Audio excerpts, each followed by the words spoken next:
সবই এই অন্তর্বর্তী সরকারে যা কিছু করছিল সবই অবৈধ হয়ে গেছে, শুধু নির্বাচনটা বৈধ হয়েছে তাদের কাছে। বোতল একই আছে, শুধু ভিতরের জিনিসটা চেঞ্জ হয়েছে, আর কিচ্ছু না। না, বিএনপিতে ভোট দেয়নি।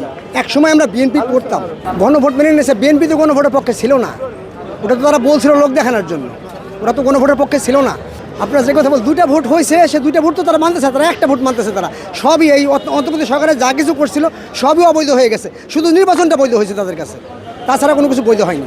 না, হ্যাঁ, ওই 3 মন্ত্রীর ছেলে ওই ওরাই পরিবর্তন তো ওরা আগেও যেভাবে ছিল সেভাবেই এখন চলতেছে। হ্যাঁ, আগের মতোই সেই শাসক গোষ্ঠী আছে, কেন লোক তার পরিবর্তন হয় নাই, সে আগের লোকই, সেই আওয়ামী লীগের লোকজনগুলি এখনও ক্ষমতায় বসা, অর্থাৎ লোক পরিবর্তন হয় না, শুধু বোতল একই আছে, শুধু ভিতরের জিনিসটা চেঞ্জ হয়েছে, আর কিচ্ছু না।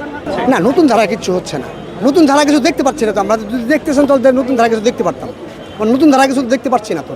এটা মনের টান থেকে আসছি, মনের টান থেকে তো দেশ রক্ষার জন্য আসা, আর এটা কিছু না। এটা আমাদের দেশের সার্বভৌমত্ব রক্ষার স্বার্থে আসছি আমরা।